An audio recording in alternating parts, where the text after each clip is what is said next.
ભરૂચની દહેજની સાયખા જીઆઈડીસીમાં સેચ્યુરેટેડ અને અનસેચ્યુરેટેડ ઝોનના નામે કથિત મહાકૌભાંડમાં પ્રધાનમંત્રી નિષ્પક્ષ તપાસ કરાવે તેવી માંગ સાથે ખેડૂતે પત્રકાર પરિષદ યોજી હતી.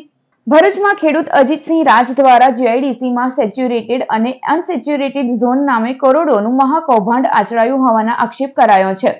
જે અંતર્ગત ખેડૂતે પત્રકાર પરિષદ યોજી આક્ષેપિત કૌભાંડમાં પ્રધાનમંત્રી, મુખ્યમંત્રી, જીઆઈડીસી સહિતની કરાયેલી રજૂઆતોના પુરાવા પણ રજૂ કર્યા હતા.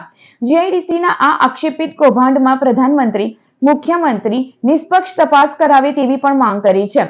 ઉલ્લેખનીય છે કે જૂન મહિનામાં કોંગ્રેસ પ્રમુખ શક્તિસિંહ ગોહિલ પણ પત્રકાર પરિષદ યોજી દહેજની સાયખા જીઆઈડીસીમાં 15 અબજ 70 કરોડના કથિત કૌભાંડનો આરોપ મૂક્યો હતો. ત્યારે હવે ભરૂચના ખેડૂતે ફરીથી આ અંગે જીઆઈડીસી તંત્ર અને અન્ય સંબંધિત વિભાગ પર મહાજમીન કૌભાંડનો આક્ષેપ કર્યો છે. આજે ગુજરાત અને ભારતની અંદર આટલી સારી છબી મુખ્યમંત્રીશ્રીની ઊભી હોય, આજે આપણા દેશના વડાપ્રધાન પણ ગુજરાતમાંથી હોય અને એમનું પણ ડ્રીમ હોય, તો આટલા સારા વાતાવરણની અંદર શું કે અધિકારી પોતાની લાલસા માટે ગુજરાતને કલંકિત કરી રહ્યા છે?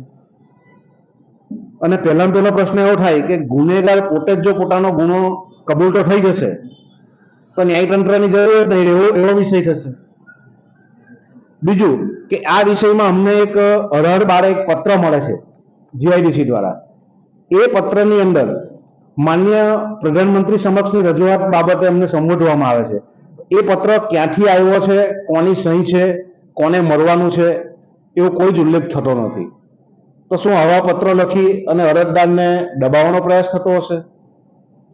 અમારી આ પત્ર આવ્યા પછી અમે પાછું પ્રધાનમંત્રીશ્રીને 26/12 આ બધા પત્રોની કોપી જોડી અને એક રજૂઆત કરી છે કે આ મુદ્દો સેચ્યુરેટેડ અને અનસેચ્યુરેટેડ ઝોન જે જાહેર કરી અને કરોડો રૂપિયાનું કૌભાંડ થયું છે, તો એની નિષ્પક્ષ તપાસ થાય